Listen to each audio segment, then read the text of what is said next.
IDF की तरफ से ये तस्वीरें रिलीज की गई हैं। एयरक्राफ्ट से ड्रॉप किया गया है खाने पीने का सामान और राहत सामग्री। हम आपको तस्वीरें दिखा रहे हैं कि कैसे आईडीएफ की तरफ से ये ताजा तस्वीरें रिलीज की गई हैं, जिसमें आईडीएफ ने बताया है कि उसने गाजा में राहत सामग्री ड्रॉप किया। पिछले लंबे समय से गाजा में खाने पीने के सामान को लेकर खबरें मिल रही थी कि वहां पर खाने पीने के सामान की आपूर्ति है, वहां पर खाने पीने के सामान की कमी है। और इसी बीच गाजा में बड़े साजो सामान ड्रॉप किए हैं इजराइल की तरफ से।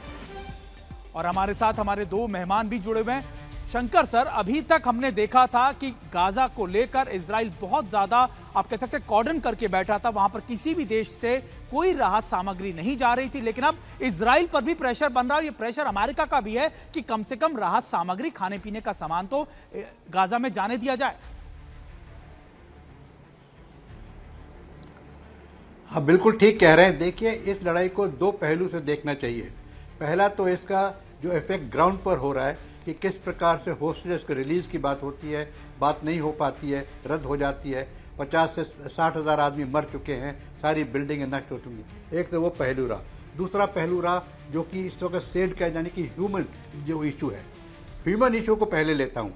ह्यूमन इशू में आज की तारीख में कोई इजराइल को सपोर्ट नहीं कर सकता जिस प्रकार से वह ह्यूमन ट्रेजेडी हो रही है। विदाउट फूड लोग एक्चुअली मर रहे हैं बिकॉज ऑफ मेल न्यूट्रिशन।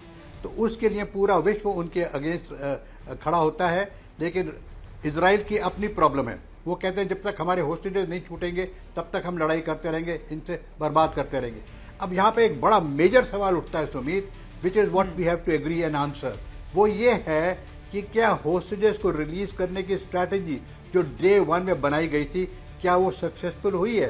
क्या जो ऑब्जेक्टिव और एम इजराइल ने अपने लिए रखा था कि हम हमास को खत्म कर देंगे और अपने होस्टेजेस को लेकर आएंगे, क्या वो सक्सेसफुल हुई है? आज नहीं हुई है। 2 साल होने वाले हैं। तो इसमें अब हमको ये सोचना है कि कोई भी कंट्री चाहे कितना भी जोर लगा ले, कितनी भी वहाँ डैमेज कर ले, टेररिस्ट ऑर्गेनाइजेशन को जड़ से समाप्त करना आसान नहीं है, बल्कि नामुमकिन है, मुश्किल है। क्योंकि उनको कहीं ना कहीं से सपोर्ट मिलती रहती है और उनको actually it's like an ideology, उसको आप मार नहीं सकते। तो इस समय इसी प्रकार की इसी चीज को अगर आप सिंदूर के संग लगा के देखें, अगर आपके वक्त हो तो मैं दिखाऊंगा आपको कि भारत ने भी कहा था कि हम आतंकवाद को खत्म करेंगे, लेकिन भारत ने क्लियरली कहा था कि हम उनके बेसिस को खत्म करेंगे, उनके बेसिस को हम पनिशमेंट देंगे।